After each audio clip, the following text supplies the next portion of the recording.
Welcome to channel. അപ്പോൾ നമ്മളൊന്ന് പറയാമോ, നിങ്ങൾക്ക് അറിയായിരിക്കും നമ്മുടെ BOB ക്രെഡിറ്റ് കാർഡ്സുകളുടെ കുറേ റൂൾസുകൾ ചെയ്യുന്നുണ്ട്. ഇപ്പോൾ എന്തായാലും നിങ്ങൾക്ക് അറിയില്ല, ഫൈനാൻഷ്യൽ ഇയർ പുതിയ തുടങ്ങി. അപ്പോൾ അതുകൊണ്ട് തന്നെ ഇപ്പോൾ ബാങ്കിങ് സെക്ടറിലായിക്കോട്ടെ, ഇൻകം ടാക്സ് സെക്ടറിലായിക്കോട്ടെ, എല്ലാത്തിനും പുതിയ റൂൾസും കാര്യങ്ങളൊക്കെ അതെല്ലാ കൊല്ലം വരുന്ന പരിപാടി തന്നെയാണ്. അപ്പോൾ അതിൻ്റെ ഭാഗമായിട്ട് നമ്മുടെ ക്രെഡിറ്റ് കാർഡ് സെക്ടറിലും കുറേ റൂൾസുകൾ കാര്യങ്ങളൊക്കെ വന്നിട്ടുണ്ട്. അപ്പോൾ നമ്മുടെ BOB കാർഡുകളുടെ കാര്യം പറയുകയാണെങ്കിൽ അത്യാവശ്യം നമ്മുടെ റിവാർഡ് പോയിന്റ്സിൻ്റെ കാര്യത്തിലും അതുപോലെ തന്നെ റിവാർഡ് റിഡംഷൻ്റെ കാര്യത്തിലും കുറേ റൂൾസുകൾ വന്നിട്ടുണ്ട്. അപ്പോൾ അതിൽ ഞാൻ കുറച്ച് മെയിൻ ആയിട്ടുള്ള സംഭവങ്ങൾ ഞാൻ പറയാം. അപ്പോൾ അതിന് ഡീറ്റെയിൽസ് കടക്കാണ്ട് മുമ്പ് നമ്മുടെ ചാനൽ ആദ്യമായിട്ട് കാണാറാണെങ്കിൽ എൻ്റെ പേര് അജയ്, ഞാനൊരു ഫൈനാൻഷ്യൽ അനലിസ്റ്റ് ആണ്. നമ്മുടെ ടെക്നിക്കൽ ഫിനാൻസിലും എക്സ്പീരിയൻസ് ആണ്, ക്വാളിഫൈഡ് ആണ്. അതുപോലെ തന്നെ നമ്മുടെ ഇൻസ്റ്റാഗ്രാം പേജ് ഫോളോ ചെയ്യുന്നെങ്കിൽ അതിലും വേണമെങ്കിൽ മെസ്സേജ് ചെയ്യാം, പേജ് ഫോളോ അടിച്ചാൽ വേണ്ടിയിട്ടാണ്. താഴെ ലിങ്ക് വില കൊടുത്തിട്ടുണ്ട്, ഡിസ്ക്രിപ്ഷനിൽ കൊടുത്താൽ മതി, നിങ്ങൾക്ക് എല്ലാ ഡീറ്റെയിൽസും കിട്ടും. അപ്പോൾ നമുക്ക് എന്തായാലും ഡീറ്റെയിൽസിലേക്ക് പോകാം. അപ്പോൾ BOB കാർഡ് നമ്മുടെ ജൂലൈ 1 2025 തൊട്ട് കുറേ ചേഞ്ചസ് വരാൻ പോവാണ് കേട്ടോ. അപ്പോൾ അത് ശ്രദ്ധിക്കാൻ മറക്കണ്ട. നമ്മുടെ റിവാർഡ് പോയിൻ്റെ കാര്യത്തിൽ തന്നെ ഇപ്പോൾ നല്ലോണം ചേഞ്ചസ് വരുന്നുണ്ട്. പ്രത്യേകിച്ച് യൂട്ടിലിറ്റി ബിൽസ് ഉണ്ടല്ലോ, അതിൽ വരുന്ന നമ്മുടെ റിവാർഡ് പോയിൻ്റെ കാറ്റഗറിയിൽ കുറേ ചേഞ്ചസ് വരുന്നുണ്ട്. അതായത് നിങ്ങൾക്ക് ഇതിൽ മെയിനായിട്ട് കാർഡുകളുടെ കാര്യം ഞാൻ പറയാം. ഈസി കാർഡ് ഉണ്ടല്ലോ, ഈസി കാർഡിലാകുമ്പോൾ നമുക്ക് 100 രൂപ സ്പെൻഡ് ചെയ്യുമ്പോൾ 1 റിവാർഡ് പോയിന്റ് ആണ് കിട്ടാൻ പോകുന്നത്. സെലക്ട് കാർഡ് ആകുമ്പോൾ സെയിം തന്നെയാണ്, 1 reward point for 100 rupees. Premier ആണെങ്കിൽ 2 റിവാർഡ് പോയിന്റ് പെർ 100 റുപ്പീസ്. ഇറ്റേണി ആണെങ്കിൽ 3 റിവാർഡ് പോയിന്റ് പെർ 100 റുപ്പീസ്. അതുപോലെ തന്നെ പിന്നെ ഫേമസ് ആയിട്ടുള്ള കാലം ഞാൻ കുറേ ഉണ്ടല്ലോ ഇതിൽ. പ്രൈം ഉണ്ട്, 2 റിവാർഡ് പോയിന്റ് പെർ 100 റുപ്പീസ്. പിന്നെ നമ്മുടെ HPCL energy card 2 reward point per 100 rupees ആണ്. Snapdeal 4 reward point per 100 rupees ആണ് വരുന്നത്.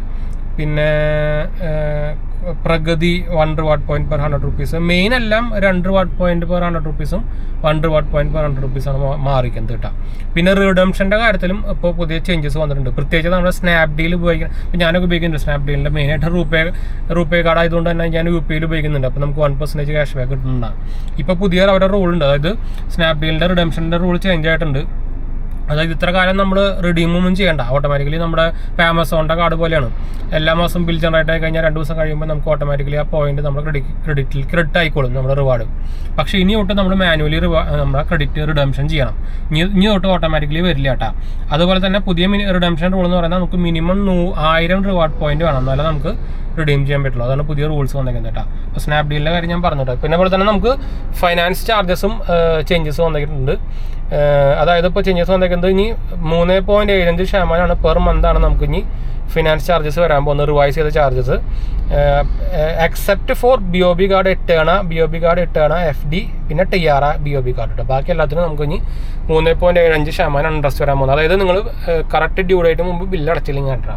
എല്ലാവരും ഇൻട്രസ്റ്റ് എന്ന് പറയുമ്പോൾ പേടിക്കും, എന്ന് വെച്ചാൽ ചുമ്മാ നമ്മൾ ചെയ്യുന്ന പർച്ചേസുകൾക്കൊക്കെ ഇൻട്രസ്റ്റ് ഉണ്ടോ എന്ന് ചോദിച്ചിട്ട് കുറേ കമൻറ്റായി വരുന്നു.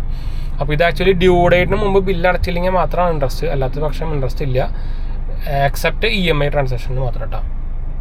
അപ്പോൾ ഇതാണ് നമ്മൾ മെയിനായിട്ട് നമ്മുടെ BOB കാർഡുകൾക്ക് വന്നിങ്ങനെ അപ്ഡേറ്റ് കിട്ടുക. അപ്പോൾ ഞാൻ ആക്ച്വലി ഒരു മീറ്റിങ്ങിന് പോയിട്ട് വരുന്ന വഴിയാണ്. അപ്പോൾ ഇപ്പോൾ ഞാനിപ്പോൾ എൻ്റെ DJIൻ്റെ ആക്ഷൻ ക്യാമറയിലാണ് എടുക്കുന്നത്, അപ്പോൾ ഫോണിലല്ല എടുക്കുന്നത്. അപ്പോൾ ഇത് കുറച്ച് കാലം ഉപയോഗിച്ചിട്ട് അപ്പോൾ ഞാനൊന്ന് ട്രൈ ചെയ്ത് നോക്കിയതാണ്. ഇനി പോണ വഴിക്ക് നമുക്ക് കാസിയോൻ്റെ ഷോറൂമിൽ ഒന്ന് പോകണം. ഞാനൊരു G-Shock പറഞ്ഞു വെച്ചിട്ടുണ്ടായിരുന്നു. അപ്പോൾ എന്തായാലും നമുക്ക് വൈൻഡപ്പ് ചെയ്യാം കേട്ടോ. അപ്പോൾ എന്തായാലും നമുക്ക് അടുത്ത വീഡിയോ കാണാം. ഫോളോ ചെയ്യാനും സബ്സ്ക്രൈബ് ചെയ്യാനൊന്നും മറക്കണ്ട കേട്ടോ. അടുത്ത വീഡിയോ കാണാം.